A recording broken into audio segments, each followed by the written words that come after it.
आदाब, मैं हूं मुमताज आलम रिजवी। बात करूंगा अतीक अहमद और अशरफ की। जी हां, अतीक अहमद और अशरफ के कत्ल और असद के इनकाउंटर के मामले में अब नया मामला सामने आया है।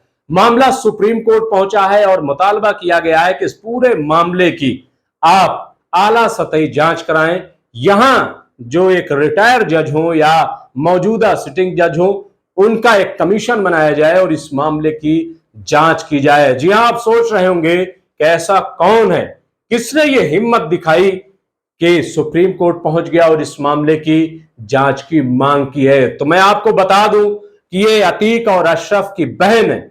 जी हां, अतीक और अशरफ की बहन वो सुप्रीम कोर्ट गई है, सुप्रीम कोर्ट का दरवाजा खटखटाया है और बड़ी मांग कर दी है। जी हां, ऐसे मामले में आप सोचिए कि कितना मुश्किल काम होगा। बहरहाल ये आपको मालूम है कि किस तरीके से अतीक और अशरफ का मर्डर हुआ था और असद का इनकाउंटर हुआ था। तो अब जो अतीक अहमद और अशरफ की बहन है, उनका नाम है आयशा नूरी।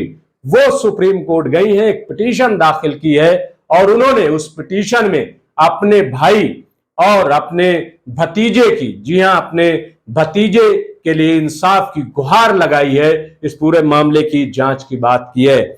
आयशा की तरफ से दाखिल अर्जी में अतीक अहमद अशरफ के कत्ल के साथ साथ असद के इनकाउंटर को भी मशकूक नजरों से देखा गया है, संदिग्ध बताया गया है और कहा है कि इस पिटीशन में आयशा ने मांग की है कि किसी रिटायर जज या सिटिंग जज की चेयरमैनशिप में सदारत में एक आयोग बनाया जाए, जांच कमीशन बनाया जाए और उससे इस पूरे मामले की जांच कराई जाए।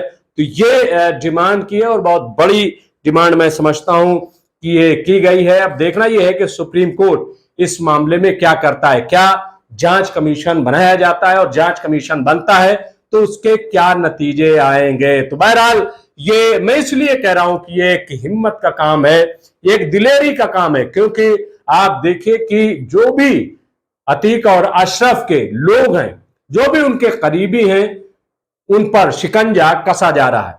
अभी जो अतीक अहमद की वाइफ हैं शाइस्ता परवीन, उनका दूर दूर तक पता नहीं है कि वो हिंदुस्तान में है या दुबई में है। कहां है, जमीन खा गई, आसमान निगल गया, कहां गई वो कुछ भी पता नहीं है। पुलिस उनको बुरी तरीके से तलाश कर रही है। शाइस्ता परवीन पर 50,000 रुपए का इनाम भी रखा गया है और जो उमेश पाल का कत्ल हुआ था उसमें उनको मुलजिम करार दिया गया है। तो उनकी तलाश चल रही, लेकिन वो फिलहाल नजर नहीं आ रही हैं। आपको मैं बता दूं कि ये पूरा मामला क्या है, वैसे तो आप जानते होंगे, लेकिन फिर भी जो लोग पहली बार ये देख रहे हैं, मैं उनके लिए बता दूं कि 15 अप्रैल को इलाहाबाद में ये अतीक और अशरफ जब पुलिस की कस्टडी में थे तो इनको गोली मारकर इनका कत्ल कर दिया गया था। जी हां, उनको हॉस्पिटल ले जाया गया था। रात करीब 9:30-10 बजे हुए थे और जैसे ही वो हॉस्पिटल पहुंचे, हॉस्पिटल के पहले ही उनको उतारा गया गाड़ी से। वहां कुछ मीडिया के लोग पहुंच गए और मीडिया में 3 शूटर मौजूद थे जो मीडिया के भेष में थे और उन 3 शूटरों ने आनन फानन में दोनों पर गोली चला दी और मौके पर ही अतीक और अशरफ की मौत हो गई।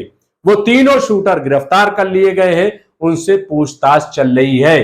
तो इस तरीके से अतीक और अशरफ का मर्डर कर दिया गया। बड़े सवाल उठाए गए कि आखिर 17 पुलिसकर्मी की मौजूदगी में यह मर्डर कैसे हो गया, आखिर क्यों अतीक अहमद को यह अस्पताल के बाहर उतारा गया। नंबर 3, यह सवाल भी उठाया गया था कि आखिर रात में उन्हें हॉस्पिटल ले जाने की क्या जरूरत थी। नंबर 4, यह भी सवाल उठाया गया था कि जब अतीक और अशरफ बार बार कह रहे थे, उनके घर वाले कह रहे थे कि इनकी जान को खतरा है और खुद ये मामला सुप्रीम कोर्ट पहुंचा था, सुप्रीम कोर्ट में भी ये बात कही गई थी, तो उस वक्त एक हलफनामा दे करके यूपी सरकार ने यह कहा था कि इनकी सुरक्षा हम करेंगे, परिंदा भी पर नहीं मार सकता। तो फिर ये सवाल उठता है कि उनकी सिक्योरिटी का इंतजाम क्यों नहीं किया गया, क्यों उनकी जान नहीं बचाई गई।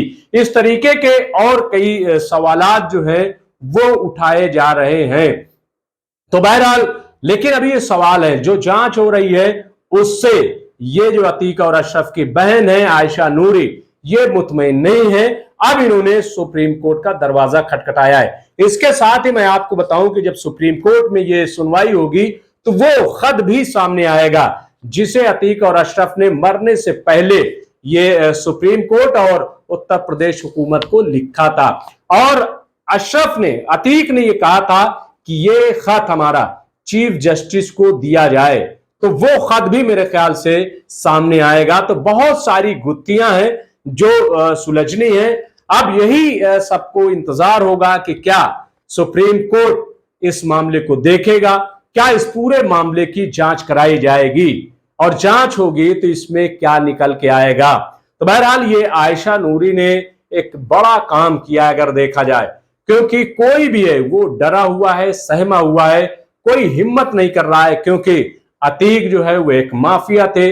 अतीक पर गैंगस्टर का इल्जाम था और उन्हें सजा भी हो गई थी और उनके जो करीबी हैं उनके घरों पर बुलडोजर चलाए जा रहे हैं, उनको जेल भेजा जा रहा है। तो बहरहाल और जो अतीक अहमद के 4 बेटे हैं वो जेल में हैं।